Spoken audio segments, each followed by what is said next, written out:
Hello, hello, dear friends. Welcome to our program, Quantum Education. We are with Juan Villegas from Spain with a lot of experience. Juan is a researcher in quantum education. Hello, Juan. How are you? Hello, very good. Thanks for having me here. And thank you for the interview. I'm very eager to know more about quantum education. I'm very curious. So for you, what's the meaning? What can you define for us? What is quantum education? So for me, quantum education is like an emerging way of understanding education and the interaction with children and beings or other people. Mm-hmm. That the idea behind it is to incorporate all the recent discoveries in quantum physics, in how the brain works, in like psychology. There has been a lot of like new discoveries in a new paradigm of science, like in many different fields, that brings a new understanding, many different possibilities, and I see it very exciting to begin to incorporate that into education, that it can bring like very positive results.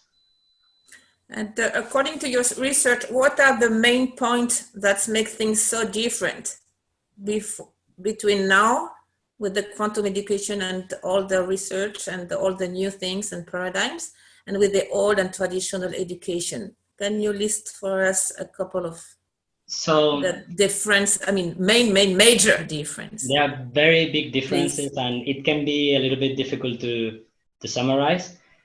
I guess. The main idea is that in the traditional education, perhaps it's also based in a classical concept of science and physics and psychology and philosophy and everything. And in the 20th century, there has been many changes, many discoveries.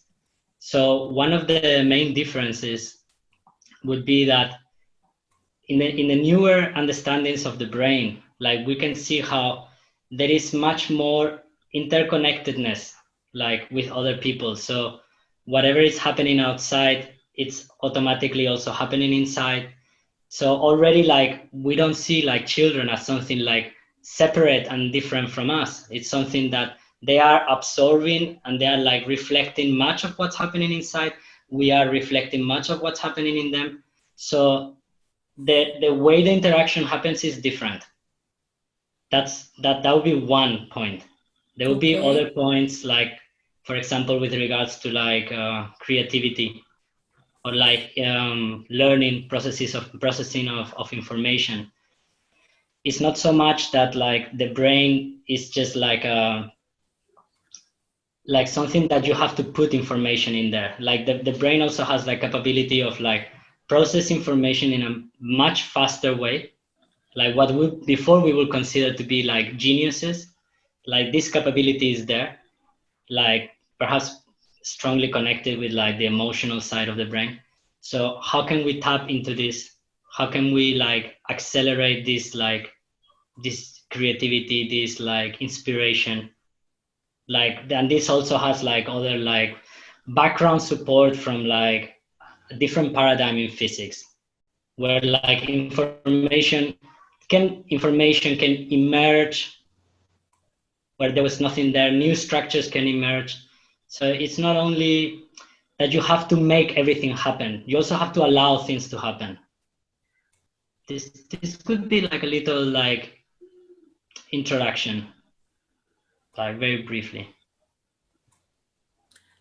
So the way the children now, and maybe it was always like that, but now it's so obvious, the way they will grab the information, how it will be, how it is. So there are many other factors involved in how children learn. Like it's not something that you repeat and repeat and repeat, and then they force themselves to repeat it back. Like there is a very simple example, like how we would see, like we can try to, as parents or educators, we can try to impart behavior information and patterns to children. Sometimes it's very difficult. Like we like struggle a lot, like to transmit certain things. And then that child will go 1 hour with another child or a sibling or relative, and they will come back and the way they speak is different, the way they move their body is different. They have picked up maybe a talent, an interest. So we can observe that there are different ways to acquire information and like patterns and behavior that goes a little bit beyond the rational mind and just words. There are other things involved that are more emotionally based, also frequency, like similarity based. So can we tap into that? So they can pick up, can they download? How does it work when you download some information? How the children download this information? Yep. Well, I think it probably has to do like the exact mechanisms. There's still so many mysteries that we don't understand about like how the mind and the brain works. But like a little, for example, there's a new discovery about mirror neurons. Mirror neurons. Neurons. So when a child is in front of someone, like there are neurons in their brain that are replicating the emotional state, the information that they see outside. So already like we have that system there. Now, if the child is, for example, like with another child, they're gonna be in a much more similar like functioning as them. So it's gonna be, it's a little bit almost like physics, like how like the antennas are like of a similar frequency. They're operating on a similar range. So it's much easier for them to absorb that information than from an adult that it's like operating on a different like structure or like energetic structure in the brain. So like just to summarize, I think like the children is learning, like traditionally, like here in Spain, we would say that people learn also by osmosis. It's like how like they absorb directly information. It's not only verbal transfer of information. So there is like an emotional component where they are absorbing those emotions, that emotional state, and with that emotional state, there is also a lot of like encoded. There is a lot of information, patterns, behaviors, interest. So if you mix emotion with information, with codes, then you have kind of you have the new education. But I don't understand how you can decode things. Well, that is something that the emotional part of the brain will do automatically. Oh. It will like the right brain, you mean? Yeah, it processes the emotion non-verbally. There is an emotional coming, it will process it if we allow it, and then that emotional process will bring out an image, an idea that we don't know where it comes from, but some all of a sudden something makes sense and we feel like we know that. It's like when we go through some emotional transformation and suddenly we have a new paradigm. So it's all built in. I mean, it's all, we do have this capacity. All of us. As a human being, because of the brain, the right brain, the mirror cells, and the DNA as well. Yeah, all of us, we all have this capacity. So education can be much more simple. Yes, and when we consider this, we can also understand one more thing.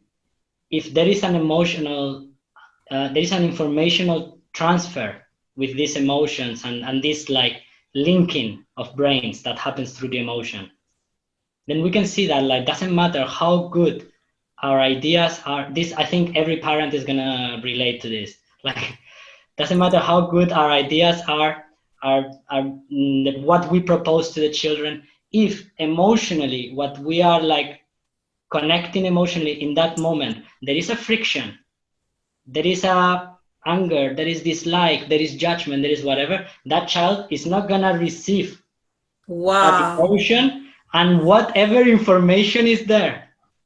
That is a package. We are not only speaking, we are transmitting emotion. And the other way around. That's why sometimes we will see this like, oh, why this child has picked up this behavior, this idea, this whatever from this other person, and like it doesn't make any sense, but they still take it because maybe that person is connecting with the child with love or more affinity. So it is very important that the emotional connection. it's almost like the cable. You know, if we connect with a positive emotion, the child will be happy to connect, and then from there we can transfer. This is also the story behind the fairy tales. You know, it's not that you can tell something with a fairy tale, with a story, and there is a beautiful energy, there is like a nice way of speaking, you are like relaxing by the bed, telling a story, and through that story you can transmit many things, because first you're establishing the link. So 2 more questions, Juan. So you mean if my emotion is not correct as a parent, the information won't go through, it's blocked? Yeah, okay, maybe let's say not correct, but like there is a conflict. There are other things there that are interference, like TV interference, power gain, resentment, judgment, things that are totally normal. Like if those things are there, well, we don't connect. It happens to adults also. It happens to all of us, like the way we interact with other adults. They might have very valuable information for us, very valuable advice, very valuable things they can share. But if we don't connect, we reject the whole package. It's very difficult to try to get something from that person. So again, it's very important to heal the emotional dialogue, the emotional relationship with the person we want to share information with. That's so interesting. Maybe before we close this episode, maybe a practical advice to teachers and parents, because then I can see now our responsibility is much higher, and it's a different level of responsibility. What would you tell us? So, okay. So according to all this, first thing, it's always, we all know this, to try to connect with children with love, of course. But sometimes like that's not possible, because we are having like, we are sad, we are angry, we are like afraid. You know, we want to transmit something, but we are afraid of what will happen. So that creates an interference. So it is better to let ourselves, let the feeling be there, let it be there, feel it, breathe it, let it change. And then when the feeling is gone, it's gonna be easier to connect. And likewise with the children, like let them, because now we're beginning to see the importance of processing information emotionally. So let the children have their emotional states in a safe space, in the right moment. But let them know that it is okay to have emotions, that it is a way of learning, and make that space for them. Wonderful. Wonderful. Juan, I think we will have a lot to talk about, so I think we will do several episodes or several segments. And the next one will be children as a quantum being. Shall we talk about that? Sure. Sure. I want to thank you so much, and thank you everybody, you guys, to know, for your will to know more, for your will to build up a new education, a new society, a new humanity.